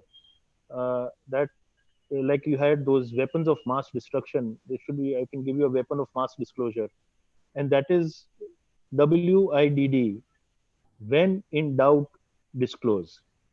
A lot of company secretaries have had very senior people surprisingly call up and say, "Arey, ye aisa ho gaya, we're going to take over a company.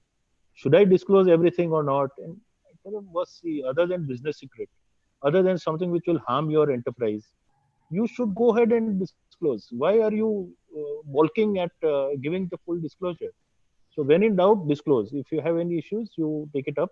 And I'm sorry, but one very important thing which I'm very passionate about is this materiality policies for disclosures. So SEBI has mandated under Regulation 30 that every company should have a designated person or persons who will make the disclosure to the general public, to the stock exchanges, and through us to the general public about any undisclosed material price sensitive information. Now, we saw the materiality policies. We did a survey of about 200 odd companies, top listed companies in terms of market cap. And we found that more than 50% of those companies did not have any objective parameter in the materiality policies. It was this company secretary and these two directors will be entrusted with disclosing the information, and they will disclose what they feel is correct, or from time to time what the management feels is correct. That is not correct. It has to be a objective parameter that if this event is worth or it's going to cost me or going to benefit me by say 10 crores or 40 crores or 50 crores, what percentage of my sales or revenue or whatever parameter you select, the company can select. We are not enforcing, but it has to be objective. It has to be measurable. If that event is not measurable, you will say, okay, this particular event, according to me, was of not much relevance or did not have material impact, so I did not disclose. This is something which is not correct. And sad to say, we had a run-in with one of the very large listed companies which did not have materiality policy. And they said that we don't require objectivity. We are the ones who will decide. That's it. So that was very surprising. And the last, of course, is everybody mentioned, so we can encapsulate that as risk management. What are the strategies going forward? If some major issue comes up, how are we going to deal with it? So eventualities of all sorts. Now we know that this tiny, as somebody mentioned in the beginning of the panel discussion, 2 centimeters small virus, which you really can't see with the naked eye, has held the whole world ransom for over 3 months. Could anyone ever in their wildest dreams have imagined that the whole world will come to a standstill? I don't think so. So the risk management is something where, for example, again, I'm sorry, I am keeping on taking the example of BSc, but in the risk management committee, every time there is a presentation by a particular function, say listing or member compliance or IT is there every particular meeting on what we are doing, what are the risks as we see them, and what risk mitigation measures we have got in place. And the board has got a beautiful third party view altogether. We are working all the whole day in our areas, so we have certain fixed thoughts. But when the board of independent directors, we have only independent directors. When Can I they can I hear can this, I yeah, can I intervene? Sorry. sorry. While we continue to close the Q&As in a few minutes, I believe Dr. Amit Kapoor has to drop off for some other call, similar call starting parallelly. So thanks a lot for joining in, Dr. Kapoor. We'll just continue Thank for you, a Amit. short while more to address some Thanks. question Q&As. Yeah. Thank you. Thanks. Such a Lovely to pleasure. have you. Thank you. Thanks. Bye. Please, Mr. Bulsara, continue. Sorry, you can Yeah, so complete your. Yeah. I think I kind of just made my point. I think that's Yes. I'm done. Yeah, we can go ahead Okay. with the questions if you like. Sure. Before I move on with the questions, Mr. Bharati, I mean, from your vast experience as part of board's uh, prescriptions for post-COVID conduct of boards. Well, I think here is an opportunity to prepare for the next crisis. So the point I'm trying to make is that what you do in normal times is actually the critical thing. And that is where have you written the protocols? Have you defined it? As Khushro was saying, do you have a risk management system in place? Do you have a crisis management system in place? That should happen during normal times. And you should be doing mock drills and mock runs during normal times. I mean, I remember in PepsiCo, we used to do it all the time. We used to run mock drills and mock exercises.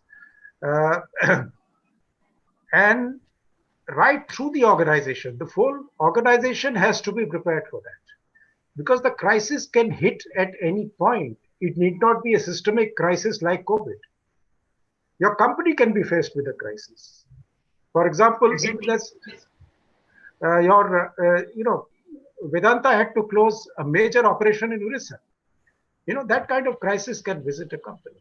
So, Khushro is absolutely right. Have the protocols in place, have risk mitigation plans, constantly visit them, revisit them, fine tune them, and get the whole organization exercised about them. Be prepared about them. Only then you would be able to actually play a role during COVID.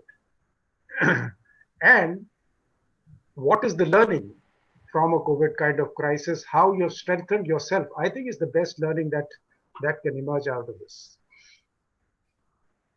Thank you so much, Vivek.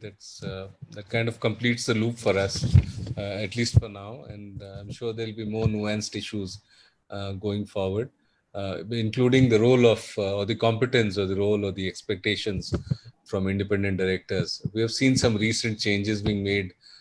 Some norm setting is being done. The registry has been created. A roster has been prepared. There's an ecosystem being created to continuously train independent directors and to provide all the modules by the Indian Institute of Corporate Affairs. Hopefully, these skill sets will also translate into the will, the conviction and the will to actually implement them in the boards in times to come. Now, quickly to touch on the questions before we close for the day, we slightly overshot the time. I hope it's okay to continue for a few minutes and quickly address the questions at random. I see most of the issues raised pretty much already covered in our conversation But nevertheless, there's one for Mr. Bulsara. In your experience, apart from a few high stakes and widely reported matters, how effective have derivative actions been in India to keep the boards in check? Would you want to speak on that? Sorry, I didn't really understand the question very clearly. Derivative Even, actions? even I could not follow it much because what is the intention of derivative? What is meant by derivative action is So something that maybe if the complainant writes in again, we can respond on email. possible. Sorry, not complainant. Yeah, queries. The participant, yeah. Yeah. Sorry. It's just coming naturally. There's one for Rajiv. What, according to you, are the key essentials for a board to guide a company through such an unprecedented situation like as we are today? Also, what is the role of internal and external counsel can play in enabling the board in carrying out its responsibility? So it's directly pointing to your role in the board to enable the board What was to the initial part? navigate. Yeah. I missed the initial part. If you can Initial part was what, according to you, are the key essentials for a board to guide a company through such an unprecedented situation as we are in, the COVID-19 crisis. So, what are the key essentials for the board? And the second part is the role of internal and external counsels in enabling the board.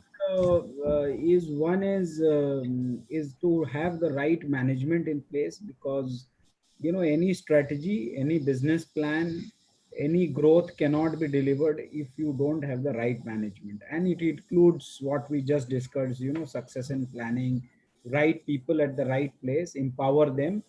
So that is one. And a very important aspect is to test whether a company works fine in such crisis is internal control.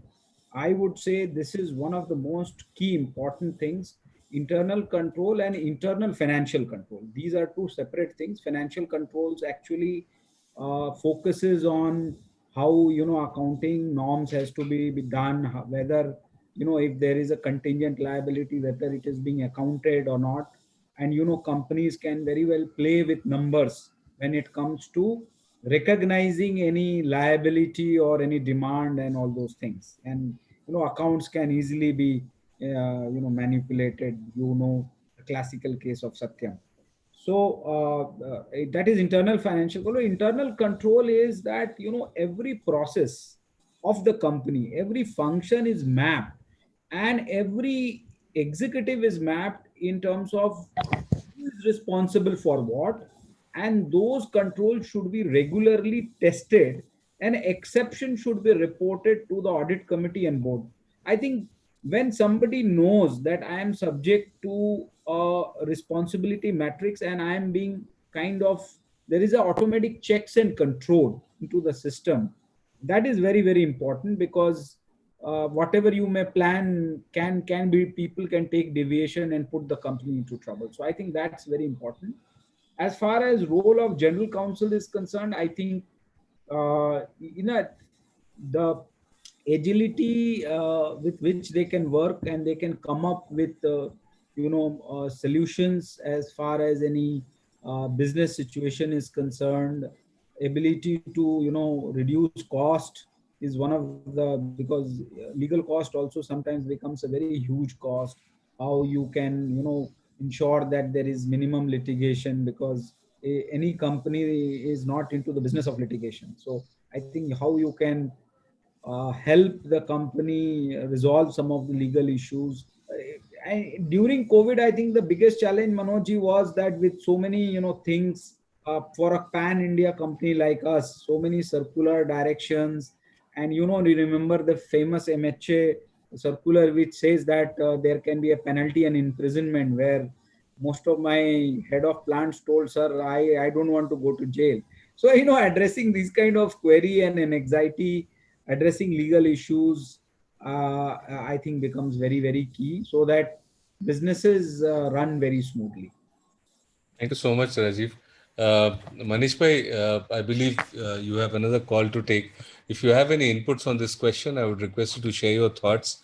We are left with one other very practical query which I want to pose to Mr. Bharati and Mr. Bulsara. But before that, if you have any inputs on the key elements of the board, what would come handy for the board to navigate through a crisis, and also the role of councils, external and internal, like yourselves, in being an enabler.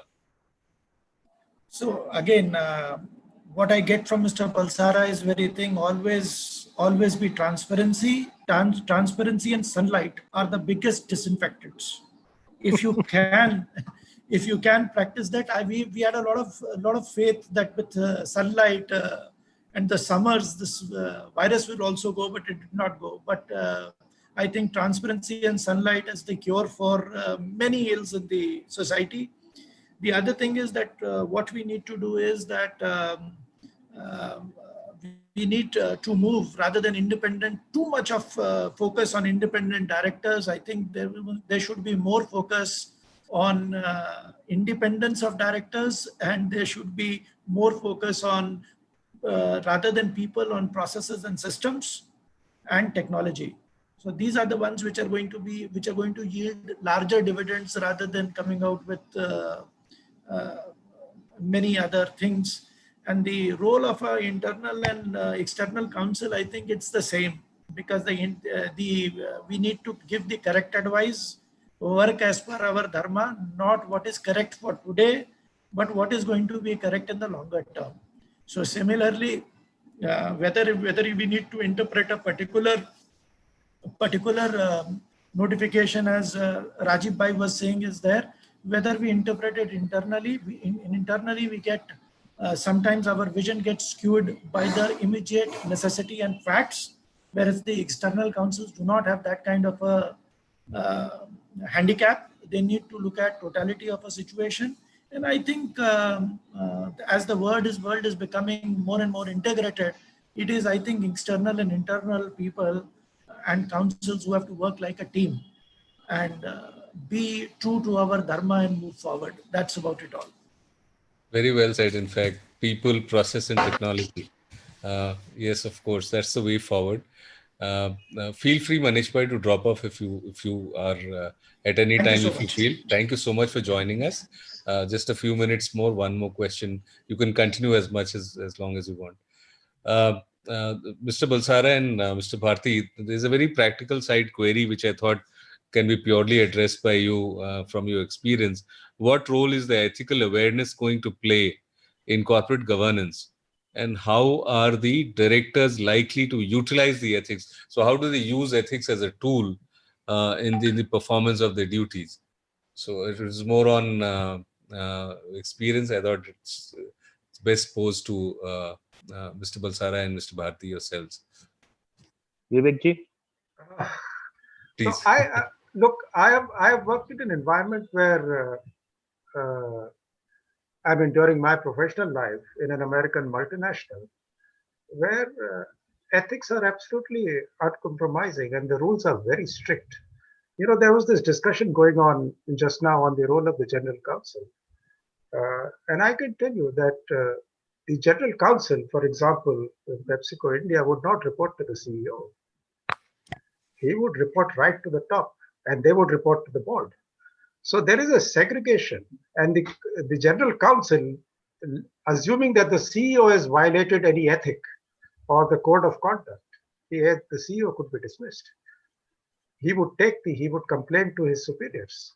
So it depends on the structure of the company. It depends what the intent of the regulation, the seriousness with which to follow that regulation, etc., etc. I don't know whether you remember that case where Reebok had to sack its chief executive for violating the company's code of conduct.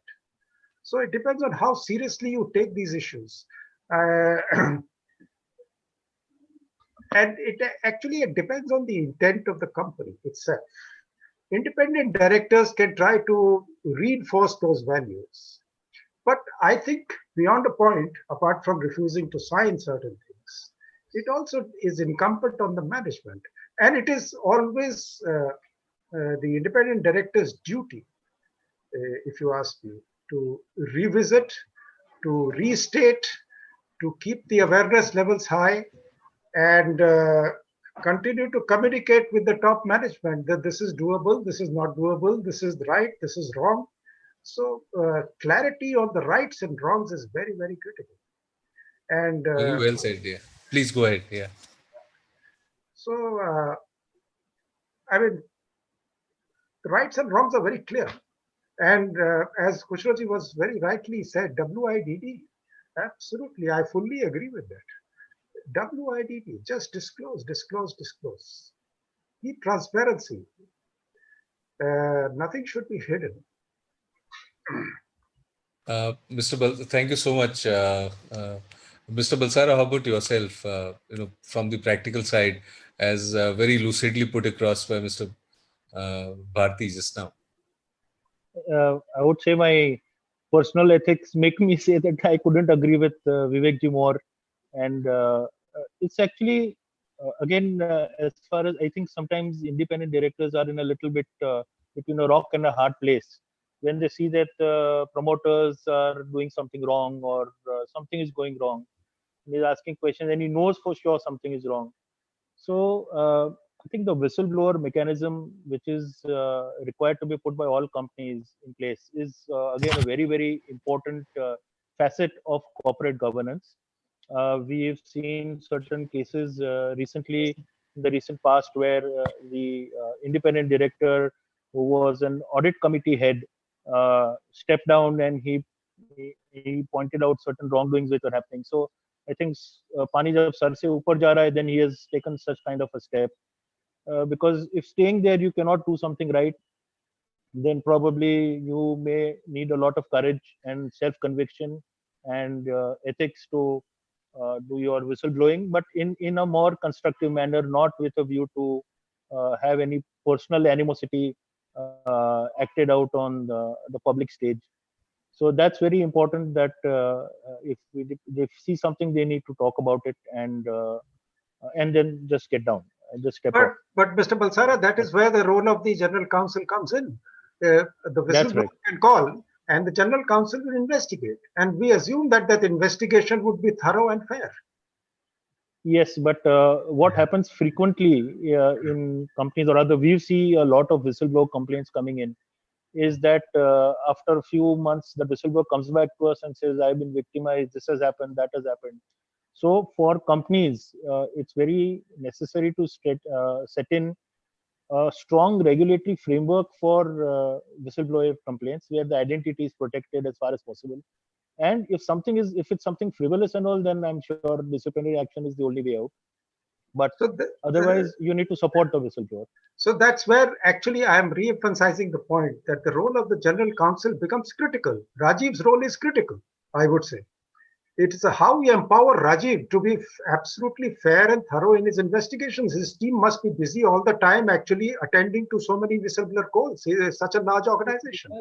Absolutely. As far as my company is concerned, I am the chairman of the Ethics View Committee. So all your complaints come to me. There is a regular meeting which is happening. So that's how it works. Yeah, I wanted to bring in Rajiv actually when I was repeatedly seeing the reference to a role of a General Counsel. The important aspect is this whistleblower mechanism. If any company is getting higher number of whistleblower cases, actually it shows a culture of speak out. If you don't get any cases, I think that's where I think it's an indication that everything is being controlled. Another point Rajiv made that I wanted to bring in at this point, in this entire discussion and about ethics and role of processes, protocols, control mechanisms, I think Rajiv made a very important point about, tone at the top.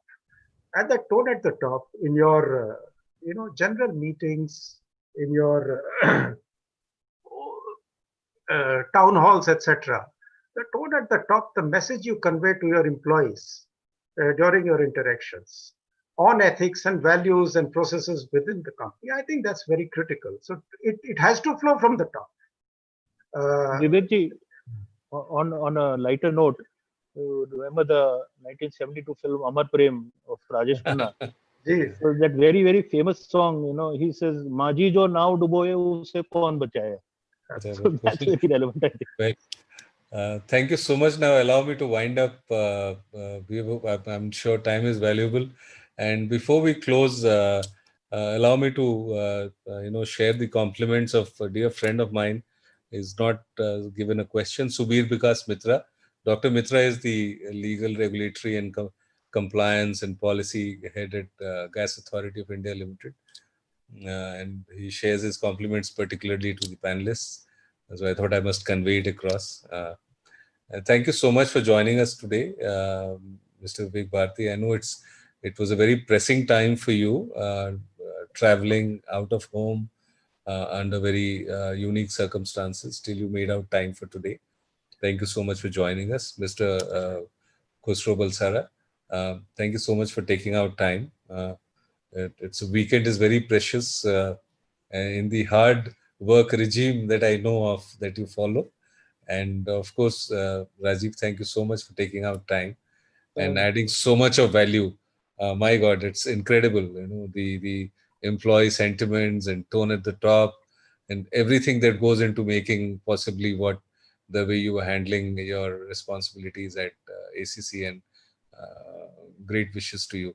Thanks a lot, gentlemen, for joining us today. Before, can I just say one last thing that Dr. Kumar, you are absolutely consummate skills at moderating, and you really brought out the best or maybe the worst in us. And thank you very much. You did a phenomenal job yourself. Thank you so much.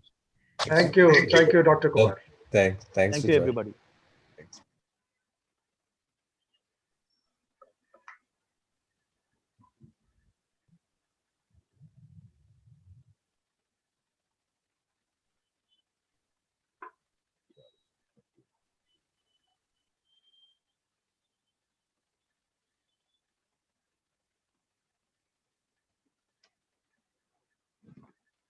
Thank you.